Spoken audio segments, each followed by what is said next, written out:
नमो अरहन्ताण, नमो सिद्धाणं, नमो आयर्याणं, नमो उवचायाणं, नमो लोये सवसाहुरम्। श्री जिनवर की वंदना, करूं सहज निष्काम, पक्षातिक्रांत परमात्मा, पाऊं मंगल धाम। नए प्रमाण से जान कर सप्त तत्व का मर्म, रत्न त्रय निधि प्राप्त कर कटे त्रिविधि दुष्कर्म।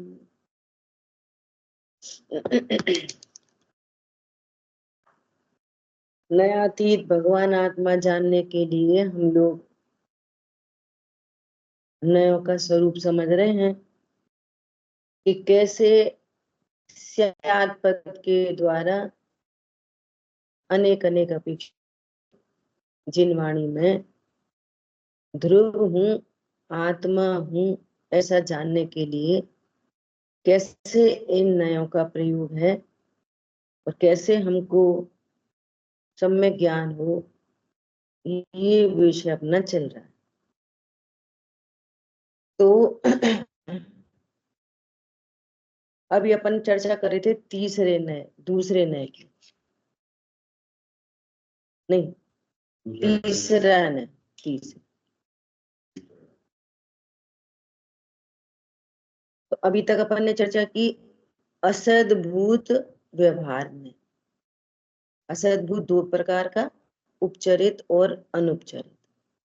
अब अपन चर्चा कर रहे हैं सद्भूत व्यवहार। सद्भूत व्यवहार ने अर्थात भगवान आत्मा अभेद है, जीव भी अभेद है, और अभेद होने पर भी भेदों के द्वारा जानना, ठीक है। ये ज्ञान अभेद वस्तु में भेद देख लेता है। किस लिए? प्रयोजन क्या है भेद का? भेदों का प्रयोजन है अभेद को ही जानना। चर्चा कल आ गई थी। ऐसा बोलेंगे जीव है जीव है तो कुछ समझ में नहीं आएगा, तो कैसे बताएंगे? जानने वाला जीव। जानना क्या है? एक भेद है। अभी वर्तमान में अज्ञान मोह राग द्वेष हो रहे, तो अज्ञान मोह राग द्वेष क्या है? विशेष पर्यायों के भेद। देखो, इस जीव ने रत्नत्रय प्राप्त किया, तो रत्नत्रय भी क्या है? भेद। तो ये जो तीसरा नय है, इस तीसरे नय का नाम है उपचरित सद्भूत व्यवहार नय। ठीक है, उपचरित सद्भूत व्यवहार नय, है ना। तो उपचरित सद्भूत व्यवहार नय, इसका विषय क्या क्या है? कल अपन ने भेदों की चर्चा की थी, कितने प्रकार के भेद हो सकते हैं, कितने प्रकार से किन किन भेदों की बात हो सकती है ना। तो उपयोग लक्षण, ये भेद, अनंत गुणों का भेद, अज्ञान मोह राग द्वेष, अल्प विकसित पर्याय रत्नत्रय, और पूर्ण विकसित पर्याय अनंत चतुष्ट, है ना। और अगर प्रमाण के एंगल से देखें तो त्रिकाली ध्रुव भी एक भेद है, परंतु ये कैसा भेद है? परिपूर्ण, जिसके आश्रय से रत्नत्रय प्रकट होंगे। इनकी चर्चा तो की जाएगी, लेकिन इनके आश्रय से रत्नत्रय नहीं होंगे। क्या बोला? मैं जानने वाला हूं, तो ऐसा जानने से रत्नत्रय नहीं होंगे। क्योंकि जानने वाला मात्र लक्षण है और लक्ष्य तो महामहिम है। अरे अभी तो तुम अज्ञान, ये न क्या कहता है कि तुम राग करते हो, मोह करते हो। अशुद्ध पर्यायों, देखो वहां क्या लिखा है, अशुद्ध पर्यायों का और अल्प विकसित पर्यायों का कर्ता भोक्ता कहना। क्या लिखा है, पढ़ के बताओ, कौन बताएगा?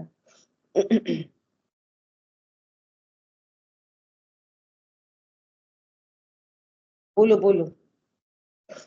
ये अल्प विकसित और विकारी पर्यायों का कर्ता भोक्ता। हाँ, अल्प विकसित एवं विकारी पर्यायों का कर्ता भोक्ता और ज्ञाता, ज्ञाता कहना, ज्ञाता भी, मैं जानने वाला हूं ऐसा जानने पर भी रत्नत्र नहीं होंगे, मैं इनको जानता हूं। और समझ में आया? ऐसा तो मैं अज्ञानी हूं, मैं मोही हूं, सही में ही तो हूं, सही में ही मोही हूं ना, सही में कितना मोह भरो है, कितना मोही हूं, कितना क्रोधी हूं, कितना क्रोधी नहीं, सॉरी, कितना क्रोध करता हूं, ये भेद से बात है ना। अभेद तो निश्चय में आएगी, भेद से, है ना, कि मैं कितना क्रोध करता हूं, ये न क्या कहता है, करता हूं, भोगता हूं और जानता हूं। किन को जानता हूं? अल्प विकसित पर्याय, विकारी पर्याय, है ना, ये दो। ऐसा, अब देखो, जो जीव सम्यक ज्ञानी है वो नयों से प्रवर्तमान है, वो अपने को क्या जानता, अकर्ता हूं ऐसा जानते हुए ऐसा कहता है, अरे मेरी पर्याय में तो कितनी अभी अशुद्धता, मेरी प्रणति मैली हो रही है। अमृतचंद आचार्य भगवान कह रहे हैं, अरे मुझे तो पूजा करने का भाव आ रहा है, मैं और पूजा करना दो चीज हो गई ना, भेद, मैं और पूजा करने का भाव करता हूं, मैं, भेद दिखाई दे रहा है ना, मैं एक होगा, आगे निश्चय में बात आएगी, अभी यहीं पे कर दे रहे। एक है मैं चोरी करता हूं, मैं चोरी करता हूं, तो मैं और चोरी दो चीज दिख रही है ना। और एक ऐसा मैं चोर हूं, ये क्या हो गया, मैं और चोर, चोरी का भाव अभेद, मैं चोर हूं, ये क्या हो गया, अभेद। और मैं चोरी करता हूं, ये क्या हो गया, भेद। मैं और चोरी का भाव अलग अलग हो गए ना, भेद। तो ये व्यवहार ने भेद से कथन करता है, ठीक है। तो सम्यक ज्ञानी भी ऐसा कथन करेंगे, नो प्रॉब्लम, अपने को अकर्ता जानते हुए और अविकसित पर्याय और विकारी पर्यायों का कर्ता भोक्ता ज्ञाता, ये न ऐसा कहता है, वो नहीं जाता, वो नहीं जाता, ठीक है। बोलिए भाई साहब, कुछ पूछ रहे थे?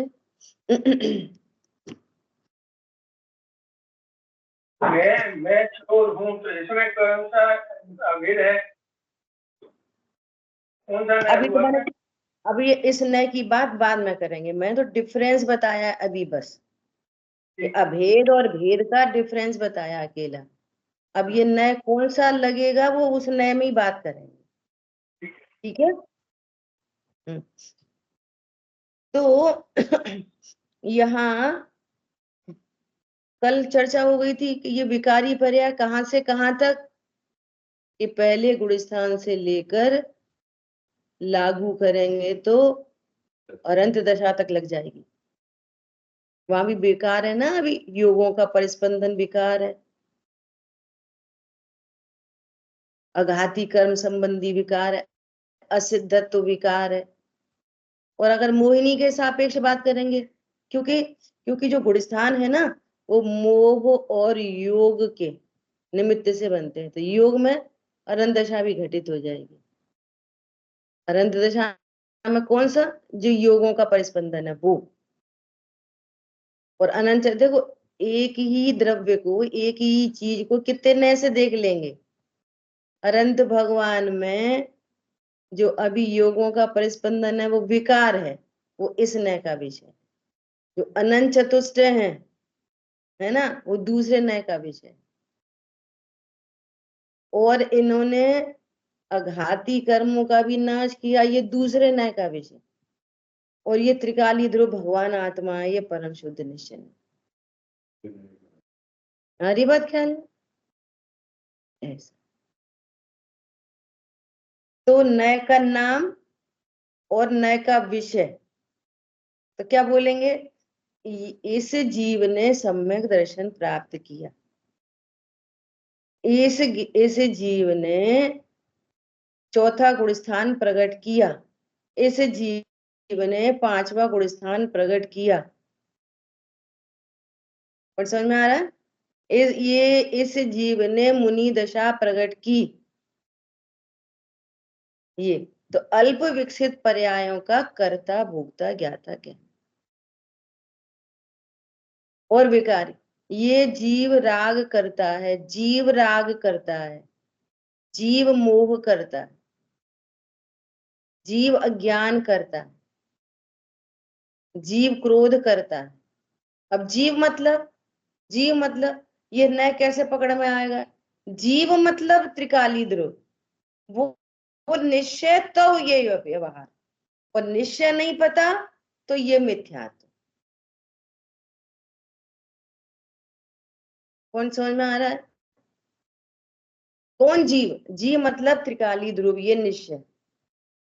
अब त्रिकाली ध्रुव भगवान आत्मा अज्ञान करता है,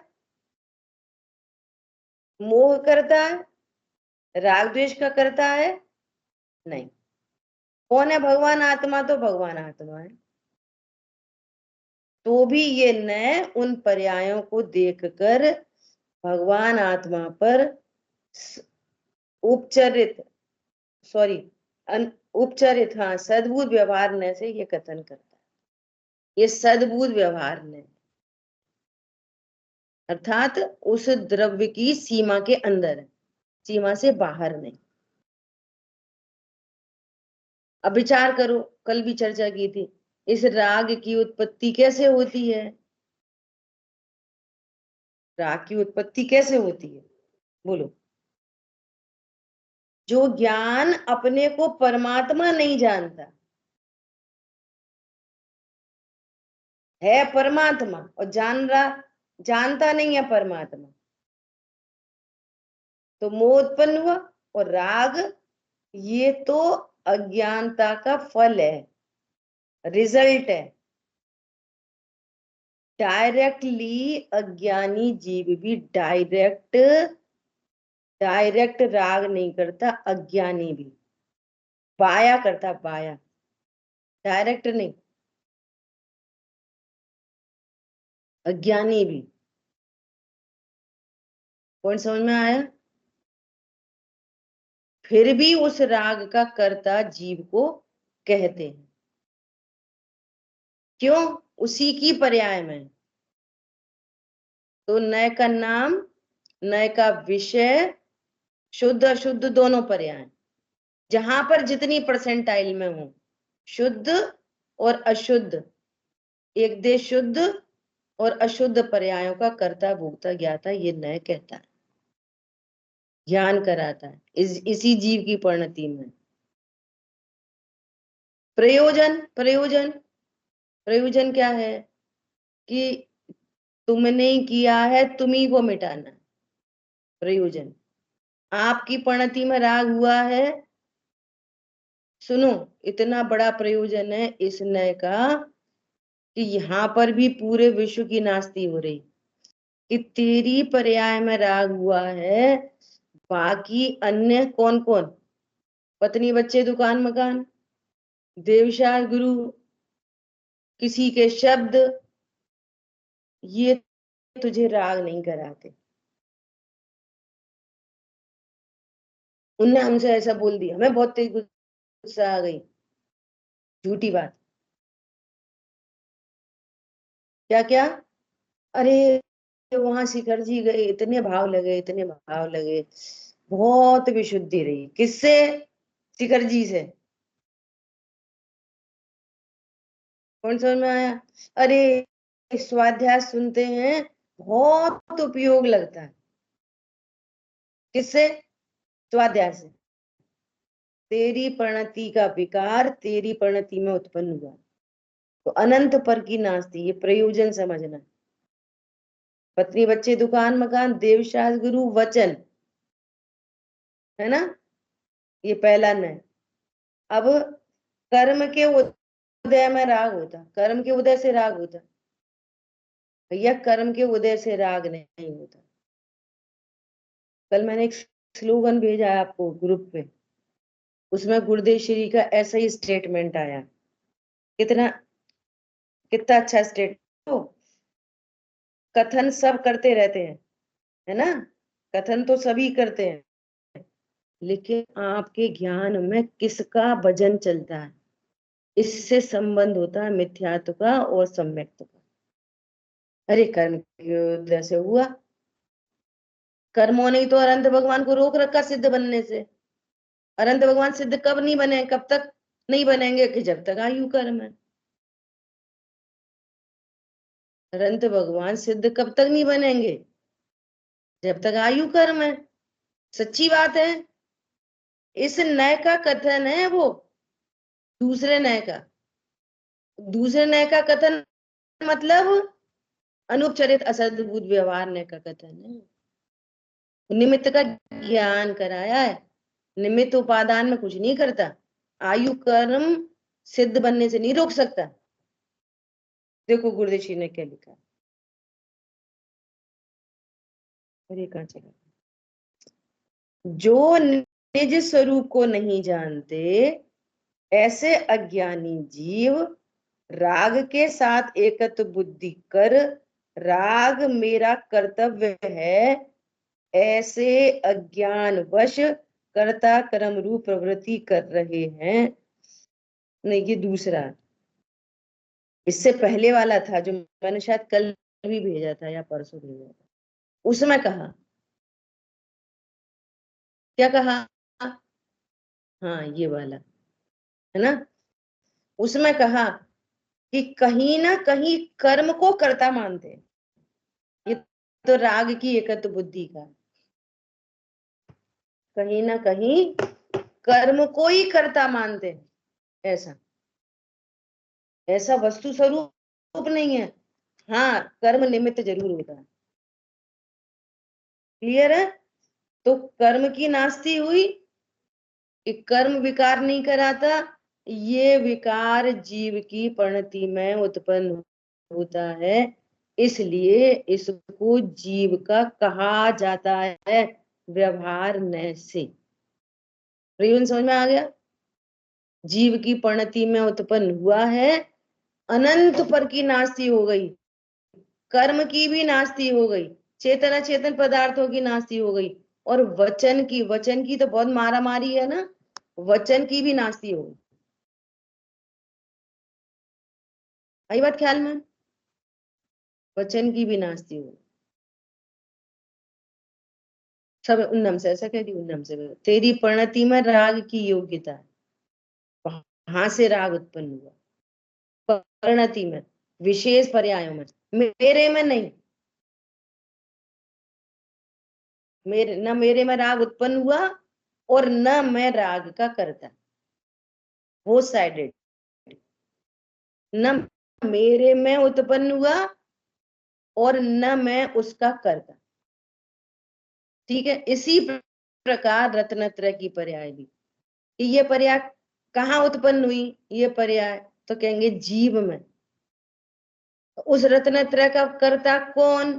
तो ये न कहता है कि इस रत्नत्रय का कर्ता जीव है। अब निमित्त का ज्ञान कराएंगे तो कहेंगे देवशाह गुरु के सानिध्य में, देव कितना दूर के नए से बात करेंगे। अरे छायक सम्यक दर्शन तब हो सकता है जब केवली शुद्ध केवली का पाद मूल हो। तो केवली शुद्ध केवली का पाद मूल छायक सम्यक दर्शन प्राप्त करवाता है। अब संयोग का ज्ञान कराया, कितने दूर का संयोग, उपचरित असद्भुत, मेरी सीमा से कितना बाहर है, एक क्षेत्रावगा संबंध भी नहीं, वहां से कथन करना। आई बात ख्याल में? नहीं नहीं नहीं, ये जो सम्यक दर्शन है वो कर्म के उपशम से होता है। करणान योग ऐसा कहेगा। सम्यक दर्शन कब होता है? कि जब कर्मों का उपशम होता है। तो कर्म का उपशम सम्यक दर्शन प्रकट कराता है। देखो हमने तो तत्व निर्णय कर लिया पूरा कंप्लीट, हमारा तत्व निर्णय एकदम परफेक्ट है। तो सम्यक दर्शन क्यों नहीं हो रहा? कि जब कर्म के उपशम आदि होंगे तो सम्यक दर्शन हो जाएगा। हमारी बात ख्याल में? सही बात है कि नहीं? अरे ये वो निमित्त का ज्ञान कराया, तू स्वभाव का आश्रय करेगा। मैं त्रिकाली ध्रुव, ये निर्णय पूर्वक मोह की चट्टान टूट रही है ना, निर्णय पूर्वक स्वभाव का आश्रय हुआ, मैं त्रिकाली ध्रुव, कर्म का उपशम हो जाएगा। तो कर्म के उपशम की तरफ से कथन करेंगे।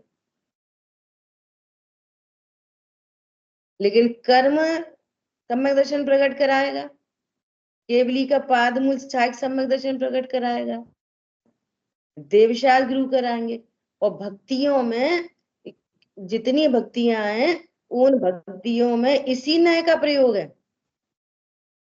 हे प्रभु तुम्हारे दर्शन से निज दर्शन मैंने पाया। भगवान के दर्शन से निज दर्शन प्राप्त होता है, वही बाया है, डायरेक्ट नहीं है। ये देव दर्शन हुए और सम्यक दर्शन, देव दर्शन, देव का स्वरूप, उनके जैसा अपना स्वरूप, और फिर अपना अपने में एकाग्रता लीनता, सम्यक दर्शन हुआ। कथन कैसे चलेंगे? पूरी भक्तियों में ऐसा ही कथन मिलेगा। जितनी भक्तियां, हे बीतरागी देव आपसे मैंने सम्यक दर्शन प्रकट किया, रत्नत्रय की निधियां बरसी। तो भगवान अपना सम्यक दर्शन हमें देंगे? नहीं देंगे।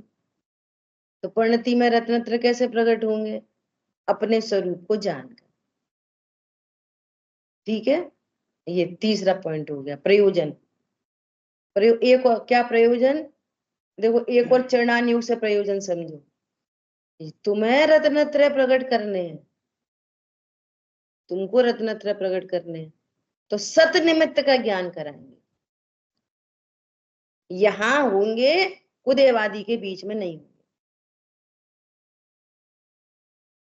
ठीक है, ये जो राग आदि हो रहे हैं, जब जब पर लक्ष्य होएगा, पर कराता नहीं है, जब जब पर लक्ष्य होगा तब राग आदि होंगे। तो पर लक्ष्य को छोड़, ये प्रयोजन। तुम राग आदि का करता हो तो राग क्यों हो रहा? जब जब पर लक्ष्य करते हैं तो राग होता। तो पर लक्ष्य को छोड़ो, ये पहले वाले नए में भी चला जाएगा। अब इस नए से भेद विज्ञान। यदि जीव त्रिकाली ध्रुव भगवान आत्मा यदि राग का करता हो, सुनना, तो भगवान आत्मा तो सदा है,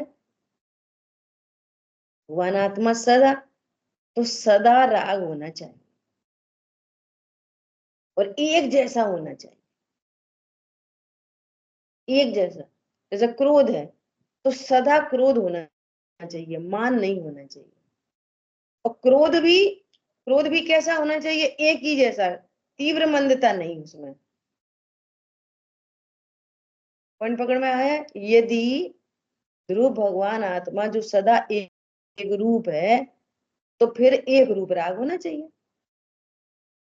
तो अब राग का कर्ता कहोगे कि रत्नत्रय का कर्ता कहोगे?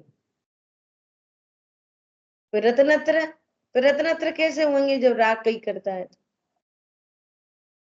एक चीज दो दो का कर्ता होएगा, तीन तीन का। रत्नत्रय प्रकट हुए तो फिर रत्नत्रय ही हो गए, फिर गुणस्थान नहीं बढ़ेगा। रत्नत्रय भी कैसे होंगे? तो जो पर त्रिकाली ध्रुव क्या है फिर?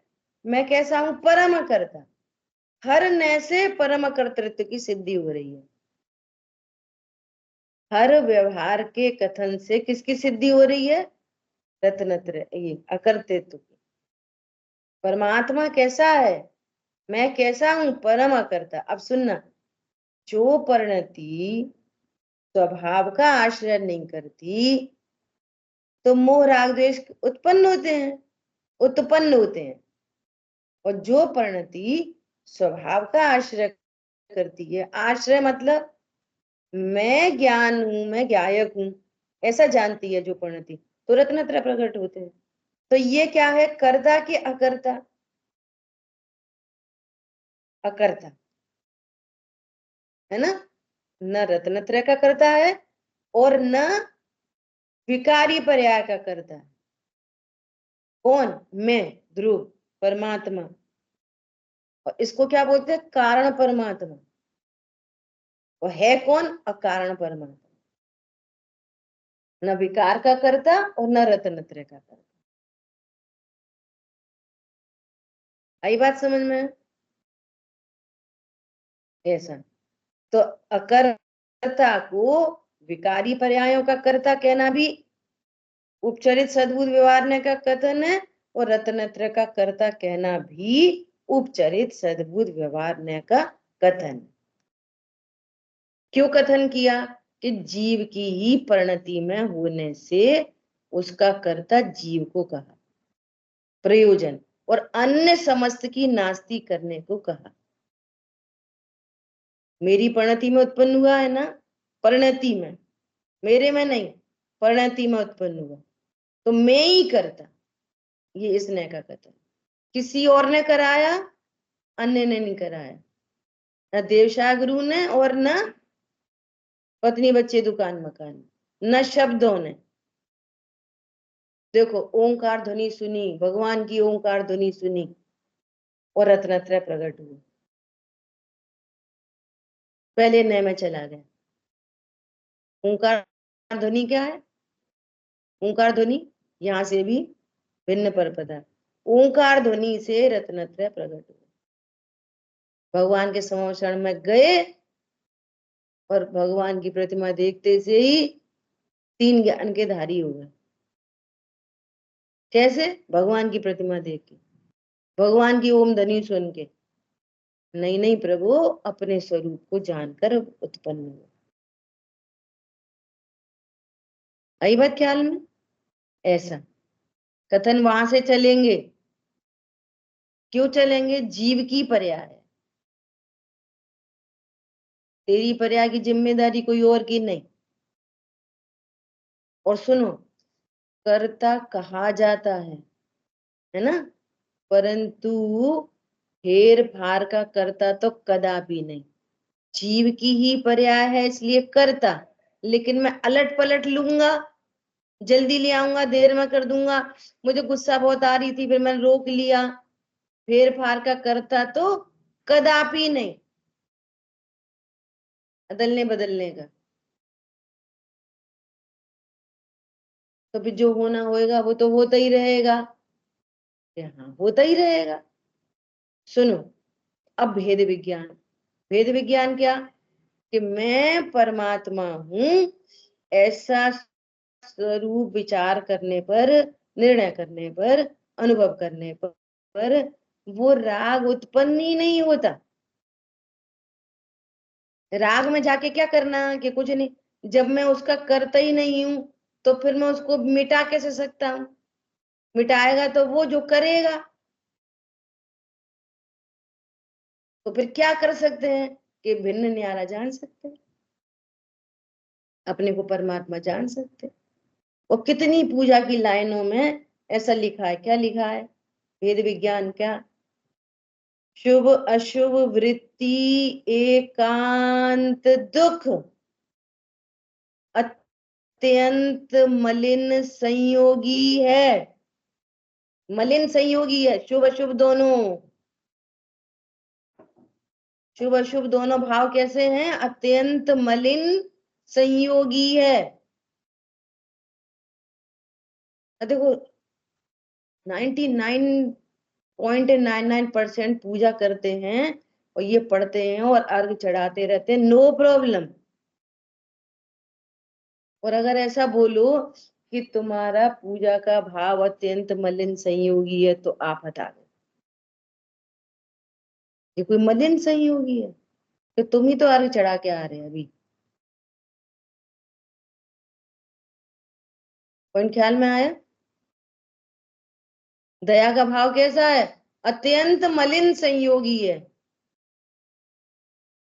अत्यंत।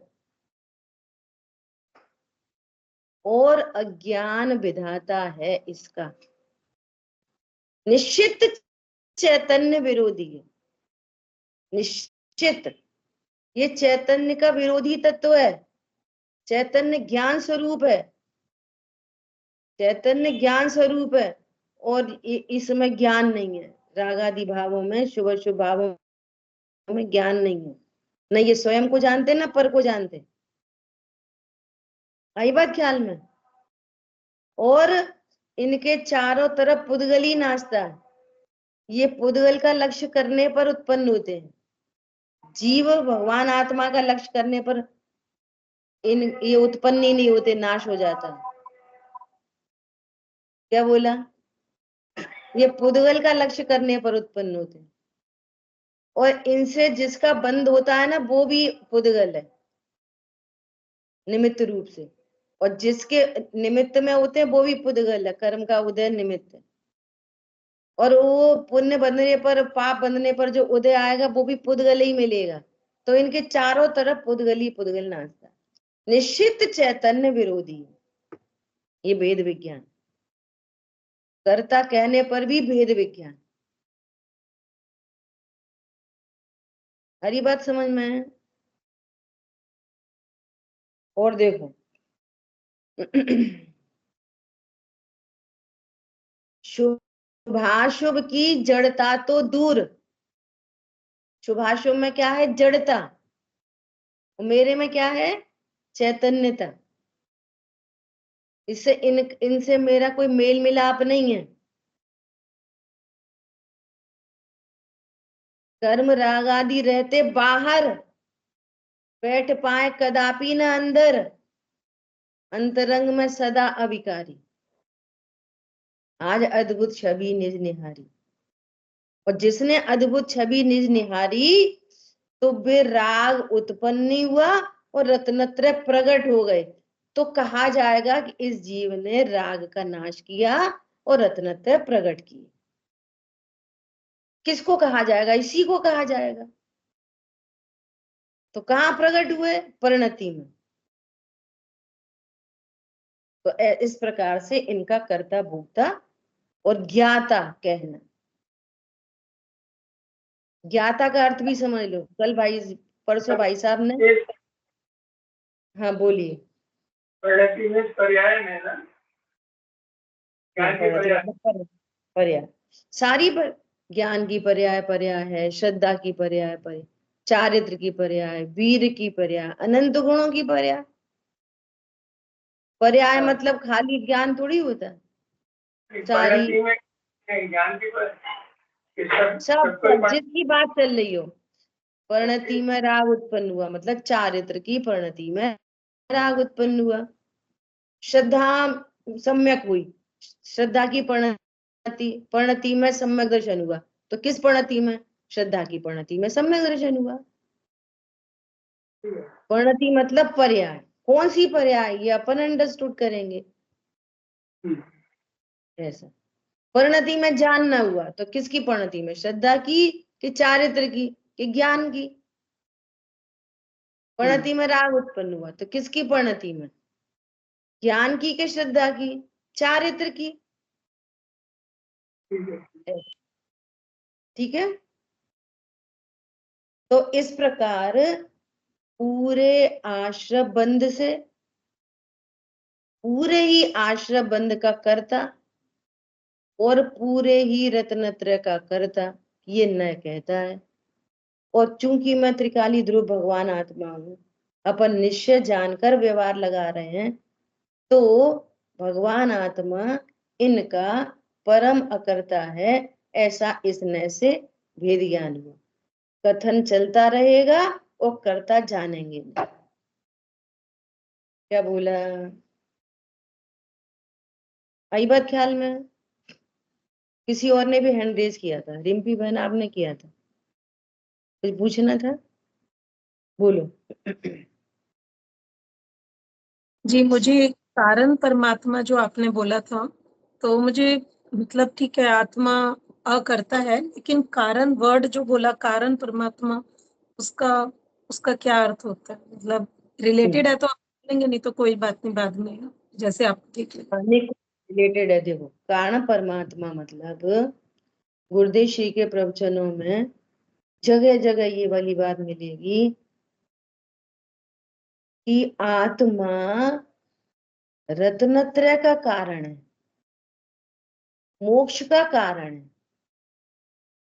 आत्मा त्रिकाली ध्रुव भगवान आत्मा रत्नत्रय का कारण है, मोक्ष का कारण है। तो उसके लिए बोलते हैं कारण परमात्मा। तो फिर राग भी तो हमारी पर्याय है। तो कहते हैं नहीं, राग आदि का परम कारण परमात्मा नहीं है, राग आदि के लिए नहीं। राग, अब हमें रत्नत्रय प्रकट करना है, राग का अभाव करना है, तो क्या करें? ये कारण परमात्मा है ना, राग आदि का कारण विद्यमान है ना अभी। तो क्या बोलेंगे? रत्नत्रय के लिए कारण परमात्मा, राग आदि का कारण परमात्मा नहीं। सुनना ध्यान से, है ना। तो राग आदि की तो छुट्टी पहले। क्यों छुट्टी? इसलिए कि आप ऐसा बोलो कि सूर्य अंधेरे का कारण है। सूर्य अंधेरे का कारण है ना, सूर्य थोड़ी अंधेरे, जहां सूर्य नहीं होता वहां अंधेरा होता है, तो सूर्य तो अंधेरे का कारण होगा नहीं। ऐसे ही रागादि भाव तो त्रिकाली ध्रुव तो उनका कारण है नहीं, रागादि भावों का। जिस पर्याय में त्रिकाली ध्रुव नहीं है वह राग होते हैं। तो वो त्रिकाली ध्रुव राग आदि का कारण तो किसी भी अपेक्षा से कतई नहीं, किसी भी अपेक्षा से कतई नहीं। ठीक है। अब रत्नत्रय का कारण तो कहो कि हाँ रत्नत्रय का कारण। सुनो, रत्नत्रय का भी यदि कारण कहोगे तो त्रिकाली ध्रुव तो अनादि से है, फिर रत्नत्रय क्यों नहीं है? अनादि से है ना, और कारण भी है। घर में चीनी भी रखी है और दूध फीका पी रहे हैं, कारण तो विद्यमान है, पर तूने डाली नहीं ना। बोरा भरी चीनी रखी है, रखी रहे, यूज तो नहीं किया ना। पॉइंट समझ में आया? तो अब सुनना, तो ये कारण कहाँ हुआ? ज्ञान जाने तो कारण, और ज्ञान नहीं जाने तो अकारण। तो ये तो दोनों केस में अकारण की बात हो गई। लेकिन रत्नत्रय दूध मीठा कैसे हुआ? कि चीनी से। तो मिठास का कारण कौन? कि चीनी। ऐसी रत्नत्रय प्रकट हुए परिणति में, कब? जब ज्ञान ने जाना, तब। तो ज्ञान ने क्या जाना? कि अपने को ध्रुव जाना, तो ध्रुव हो गया कारण। इस एंगल से कारण। जब जब रत्नत्रय प्रकट होंगे तब उन ज्ञान श्रद्धा चारित्र की परिणति ध्रुव का आश्रय करती होंगी, इसलिए वो कारण। लेकिन ध्रुव स्वरूप समझे नहीं और रत्नत्रय दे दे तो वो है अकारण। तुम जानो तो प्रकट हो, और जानते नहीं तो प्रकट नहीं होंगे। कारण क्यों कहा? कि उस ज्ञान श्रद्धा चारित्र में कौन था, किसका आश्रय किया, कि ध्रुव का। तो ध्रुव क्या हो गया, कारण परमात्मा। किसका, रत्नत्रय का, राग आदि का नहीं। रत्नत्रय का कारण कौन हुआ, ठीक है वो अनादि से था, रत्नत्रय प्रकट नहीं हुए, ज्ञान ने जाना, तो क्या जाना, मैं ध्रुव हूं, तो वो कारण परमात्मा हुआ। वास्तव में निश्चय से अकारण ही है, ये जाने ध्रुव तो अनादि से है, फिर कारण कहाँ बना, कि जिसने बनाया उसके लिए बना। जिसने भेद विज्ञान किया, अपने को भगवान आत्मा जाना, तो उसके लिए क्या हुआ, कारण परमात्मा।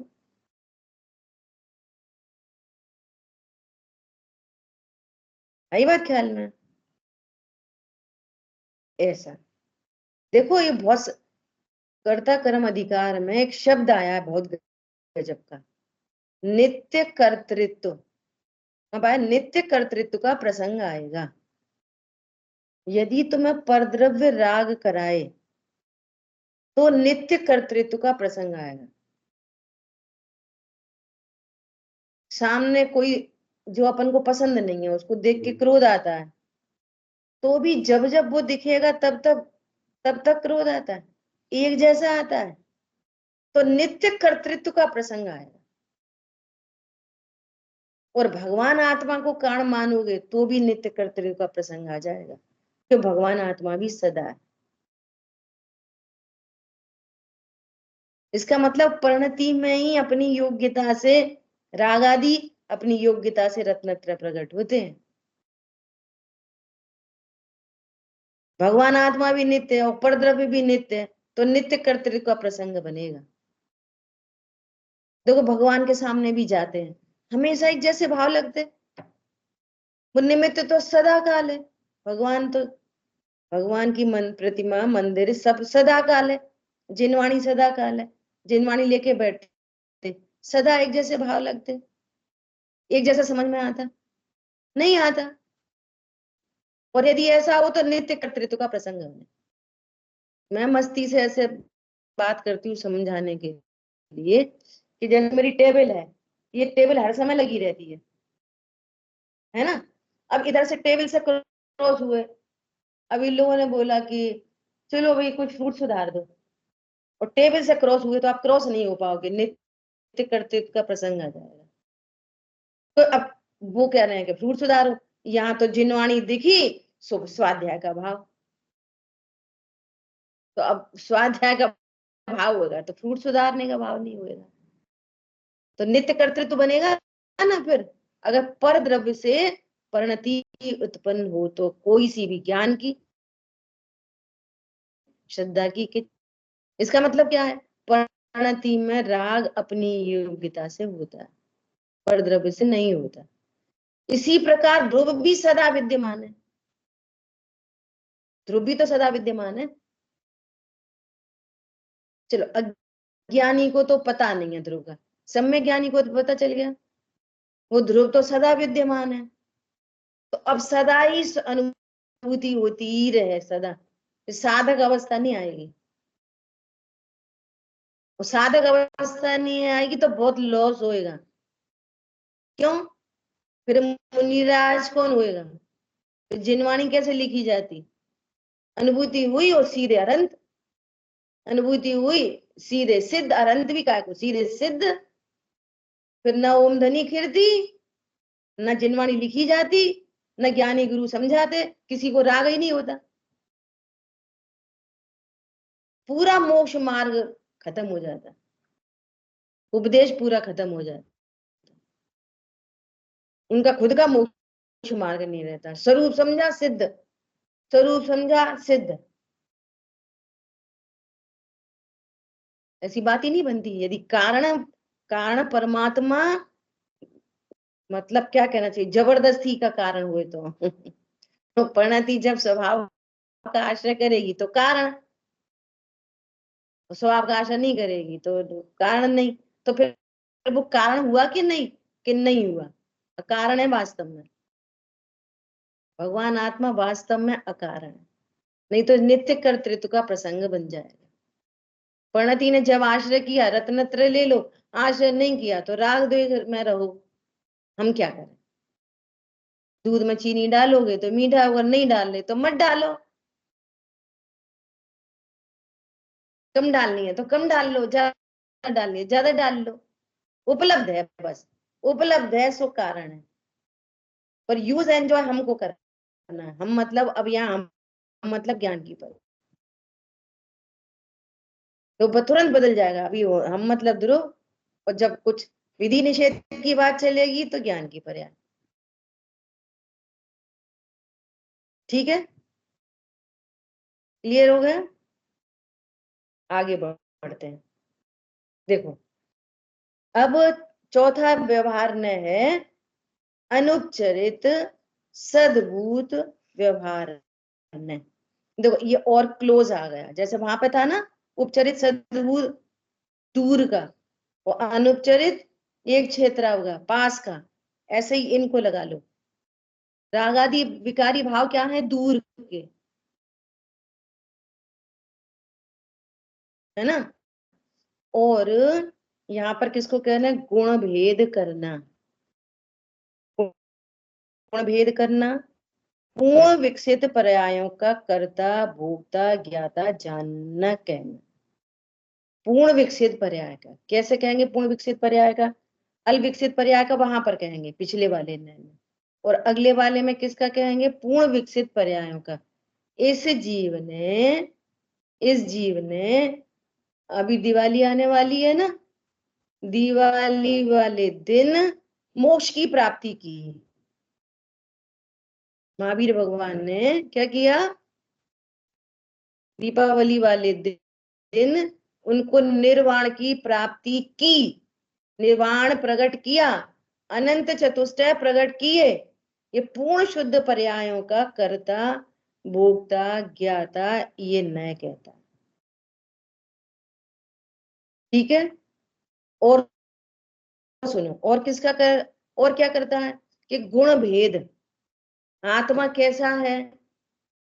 तो कहेंगे ज्ञान गुण वाला, श्रद्धा गुण वाला, चारित्र गुण वाला। 47 शक्तियों की बात की जो अनंत है, धर्म युगल की बात की जो अनंत है ना। 47 नयों की प्रवचन सार जी में चर्चा है, 47 शक्तियों की समय सार जी में चर्चा है। गुणों सामान्य, विशेष गुण, असाधारण गुण, साधारण गुण। तो इतने गुणों के द्वारा उस अभेद वस्तु की महिमा की जाती है। वस्तु कैसी है? अभेद। और अभेद वस्तु में भेदों के द्वारा उसकी महिमा करना। तो अभेद में भेद करना, करना मतलब जानना, अभेद को भेदों के द्वारा जानना। ठीक है। देखो कोई सम्यक दृष्टि से कोई जीव है, उससे बात हुई, क्या बात हुई? अरे साहब, जैसे दादा अपना उदाहरण देते हैं ना, दादा से पूछा कैसा है स्वास्थ्य? बढ़िया है। कहाँ कहाँ जाने का है? कहाँ जाओगे? कहाँ जाओगे? तो कहाँ कहाँ जाएंगे? तो जहाँ जाना होगा वहां जाएंगे। तो क्या मैं मरता ही नहीं? अरे साहब आप कौन सी पैथी, कौन सी सिंपैथी वगैरह वगैरह लगा लो सब। अरे मैं जीवत्व शक्ति से जीता हूँ। मैं किससे जीता हूँ? जीवत्व शक्ति का भेद से बात की। महिमा किसकी है? अविनाशी स्वरूप हूँ। अरे मेरे में जीवत्व शक्ति है, जीवत्व शक्ति की महिमा के द्वारा अपनी महिमा आई, और जीवत्व शक्ति की महिमा के द्वारा अनंत पर की नास्ती हो गई अगेन। पहले न की नास्ती डॉक्टर दवाई, दूसरे न की नास्ती आयु कर्म, तीसरे न की नास्ती दूसरे की दुआएं। कुछ नहीं, पकड़ में आया ऐसा। तो यहाँ गुण भेदों के द्वारा अभेद को जानते हैं, अभेद की महिमा आती है गुण भेदों के द्वारा। लेकिन कोई वस्तु में भेद ही जान ले तो मिथ्या दृष्टि, और भेदों के द्वारा अभेद की महिमा करे तो सम्यक दृष्टि।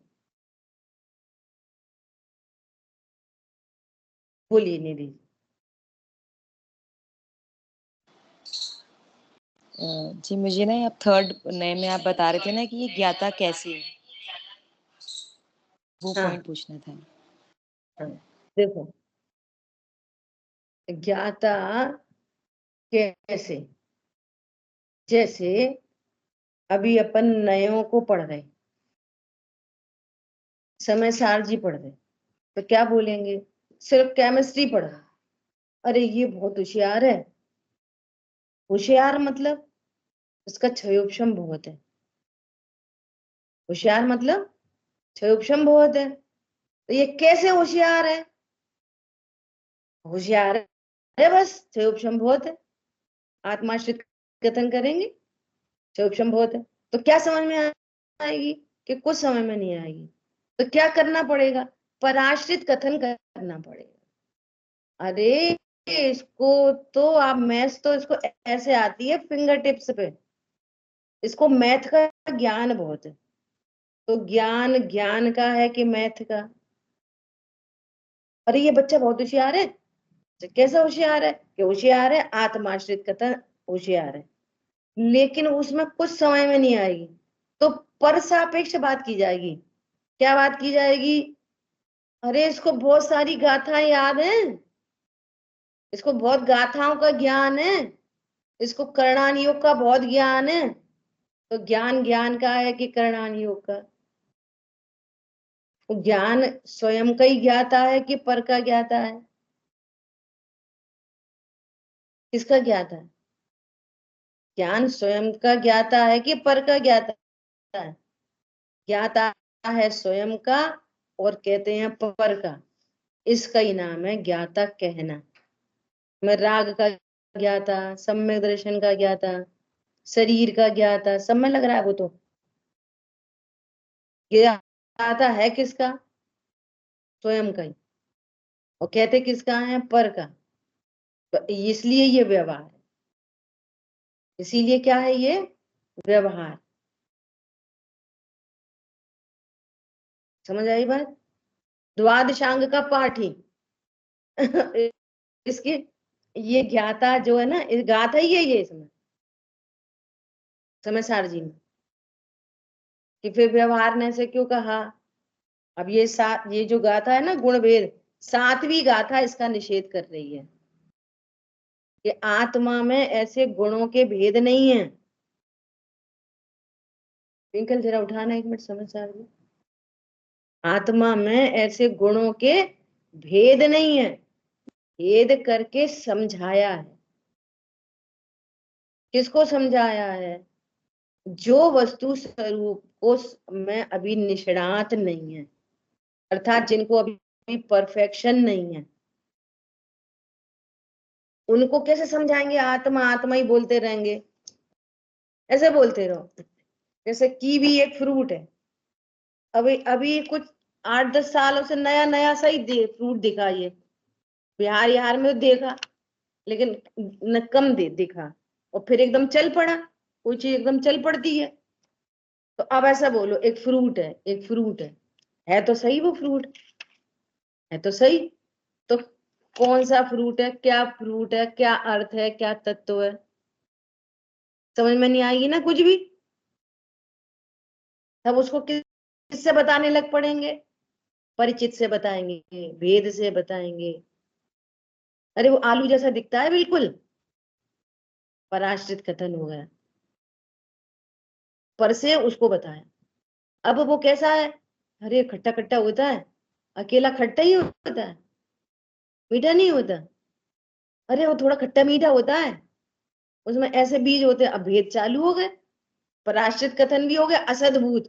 पहले तो असद्भूत से बता दिया, और फिर पराश्रित वो भेद रूप कथन होने लगे। अब वो फ्रूट पकड़ में आएगा, बहुत स्वादिष्ट होता है, हेल्दी होता है, उससे वो इम्यूनिटी बढ़ती है, इतने कथन होने लगे उसके। तो वस्तु समझ में आ गई, उसके भाव बन गए, अच्छा हम भी खरीद के लाएंगे, हम भी खाएंगे। पर ऐसे समझना, आत्मा को आत्मा आत्मा बोलते रहो, क्या समझ में आएगी? कुछ समझ में नहीं आएगी। देखो क्या कह रहे हैं, 7वीं गाथा गुण भेदों का निषेध कर रही है। क्या निषेध कर रही है? टीका पढ़ रहे हैं, है ना, डायरेक्ट। इस ज्ञायक आत्मा को, इस ज्ञायक, जैसे ये, जैसे कहते हैं ना, इस चश्मे को जैसे वो सामने ही रखा है, तभी तो बोलेंगे ये इस ज्ञायक आत्मा को बंध पर्याय के निमित्त से अशुद्धता तो दूर रहो, उसकी तो बात ही क्या करें। अशुद्धता तो रागादि रहते बाहर, बंध पर्याय के वश जो अशुद्धता हो रही है परिणति में, उसकी बात तो दूर रहो, किंतु उसके दर्शन। अब ये पहली लाइन जो बोली, इस पर बहुत व्याख्या हो सकती है और आनंद हो सकता है। अशुद्धता तो दूर रहो, बंध पर्याय के वश जो भी अशुद्धता है वो तो दूर ही रहो, उसकी तो कौन बात करे, है ना। किंतु उसके दर्शन, सुनना बहुत ध्यान से, ज्ञान चारित्र भी विद्यमान नहीं है, तो खाली डिब्बा है। ज्ञान दर्शन चारित्र आदि भेद नहीं है, मतलब खाली है? नहीं नहीं, ऐसे भेद नहीं है। चीनी में ऐसा कोई भेद नहीं है कि ये मिठास, ये सफेदी, ये गंध, ऐसे ऐसे भेद रूप नहीं हो जाती वस्तु। क्या बोल रहे हैं? भेद विद्यमान नहीं है, क्योंकि सुनो, क्योंकि अनंत धर्मों वाले एक धर्मी में जो निष्णात नहीं है, देखो अनंत धर्म भी बोल रहे हैं, तो हो गया ना भेद, फिर भी धर्मी है, अनंत धर्मों को धारती हुई वस्तु है, धर्मी। गुण किसे कहते हैं? गुण जो द्रव्य के संपूर्ण भागों में और संपूर्ण अवस्थाओं में पाए जाते हैं। ऐसे चिल्लर, जैसे जैसे चिल्लर भरी रहती है ना गुल्लक में, ऐसे गुण नहीं है। ये एक सिक्का है, ज्ञान गुण एक, ऐसे अलग अलग अलग अलग अलग अलग, ऐसे नहीं। सर्वांग में ज्ञान, सर्वांग में श्रद्धा, सर्वांग में चारित्र, तो अनंत गुणों से अभेद वस्तु है, इनमें प्रदेश भेद नहीं है। जैसे मिश्री में स्पर्श रस गंध वर्ण का प्रदेश भेद नहीं है। मिठास कहाँ पर है? ऊपर नीचे आगे पीछे पूरे सर्वांग में, सफेदी सर्वांग में। तो तुम ऐसा भेद रूप नहीं देख लेना आत्मा को, उसमें भेद भेद भेद भेद टुकड़े टुकड़े पड़े हैं, ऐसा नहीं। वस्तु अभेद है ना। देखो कितना बढ़िया शब्द है, क्योंकि अनंत धर्मों वाले एक धर्मी में जो निष्णात नहीं है, ऐसे निकटवर्ती शिष्यों को धर्मी को बतलाने वाले कितने ही धर्मों द्वारा उपदेश करते हैं। उपदेश करते हुए आचार्यों का यद्यपि धर्म और धर्मी का स्वभाव से अभेद है, तथापि नाम के भेद करके व्यवहार मात्र से ही ऐसा उपदेश है कि ज्ञानी के अर्थात आत्मा के दर्शन है, ज्ञान है, चारित्र, भेद करके समझाया गया है। आई बात ख्याल में? सुनो, परंतु परमार्थ से देखा जाए तो अनंत पर्यायों को एक द्रव्य पी गया होने से जो एक है, ऐसे कुछ मिले हुए आस्वाद वाले अभेद एक स्वभावी तत्व का अनुभव करने वाले को दर्शन भी नहीं, ज्ञान भी नहीं, चारित्र भी नहीं, एक शुद्ध ज्ञायक ही है। क्यों विद्यमान नहीं? मतलब क्यों? क्योंकि यदि आप गुणों का भेद करोगे तो राग द्वेष की उत्पत्ति होती है, और अनंत गुणमयी, देखो ज्ञान ज्यादा है कि श्रद्धा ज्यादा है कि चारित्र ज्यादा है, कौन सा गुण की महिमा ज्यादा है, किसकी कम है, कि सब अतुल्य बल वाले हैं। इतनी बड़ी कार में एक स्क्रू, छोटा सा स्क्रू है ना, वो भी उतनी ही कीमत रखता है जितनी स्टेयरिंग और जितनी सीट और जितनी पहिए। अगर एक स्क्रू भी ढीला हुआ तो कार बेकार हो जाएगी। तो छोटा सा स्क्रू भी कैसा है, अतुल बल वाला, ऐसे अनंत गुणों को धारती हुई वस्तु। ठीक है, तो गुण किसके लिए है, समझने समझाने के लिए। वस्तु कैसी है, अभेद। ठीक है, तो ये नए भेद विज्ञान हो गया सातवीं गाथा से। नए, नए का नाम, उसकी विषय वस्तु, प्रयोजन। भेद से जब तक नहीं कहेंगे वस्तु समझ में नहीं आएगी। प्रयोजन, भेद विज्ञान, वस्तु भेद रूप नहीं होती, अभेद। चारों पॉइंट हो गए। अब दूसरा क्या है इस नए का विषय, कि पूर्ण शुद्ध पर्यायों का कर्ता। अजय भैया ने प्रश्न भेजा था कल कि यदि पूर्ण शुद्ध पर्यायों का कर्ता ये व्यवहार ने है तो फिर शुद्ध न का क्या होएगा। तो शुद्ध न की बात वहीं कह रहे हैं, यहीं पे कह रहे हैं। क्या कह रहे हैं, पूर्ण विकसित पर्यायों का कर्ता, भोक्ता, ज्ञाता, जानना, कहना। गुण भेद और पूर्ण शुद्ध पर्याय। कैसा कैसा कहेंगे पूर्ण शुद्ध पर्याय का, कि इस जीव ने रत्न वो अनंत चतुष्टय प्रकट किए। इस जीव ने निर्वाण प्रकट किया। कर्ता कहना, क्यों कह रहे हैं कर्ता, इसी जीव की पर्याय। कर्ता का एक वो समझ लो, कर्ता कहने का प्रयोजन, यह पर्णमति स कर्ता, परंतु फेर फार का कर्ता नहीं। ये पर्णमन किस द्रव्य की पर्याय में है, तो उसी द्रव्य को उसका कर्ता कहा जाता है।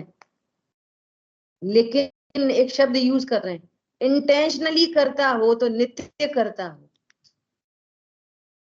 इंटेंशनली वो द्रव्य करता हो तो फिर नित्य कर्तृत्व का प्रसंग बनेगा।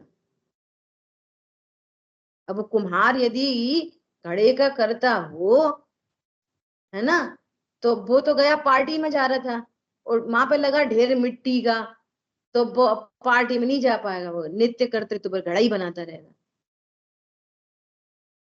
समझ में आई बात। ऐसा तो कर्ता कहा जाता है। क्यों कहा जाता है, क्यों कहा जाता है, उसी की पर्याय, इसलिए कर्ता कहा जाता है। किसी अन्य से नहीं आई, केवली के पाद मूल से छाय सम्यक दर्शन नहीं आया, उसने ही अप्रतिहत पुरुषार्थ किया। क्या किया है, पुरुषार्थ किया है। तो उसी समय पूरे घाती कर्मों का अभाव भी हुआ है, लेकिन घाती कर्मों के अभाव से रत्नत्रय नहीं आए। निमित्त नैमित्तिक संबंध का ज्ञान कराते हैं। उसी समय केवली का पाद मूल भी है, लेकिन वो रत्नत्रय प्रकट, वो पूर्ण शुद्ध पर्याय प्रकट कैसे हुई, कि इसी जीव ने छाय श्रेणी आरोहण किया।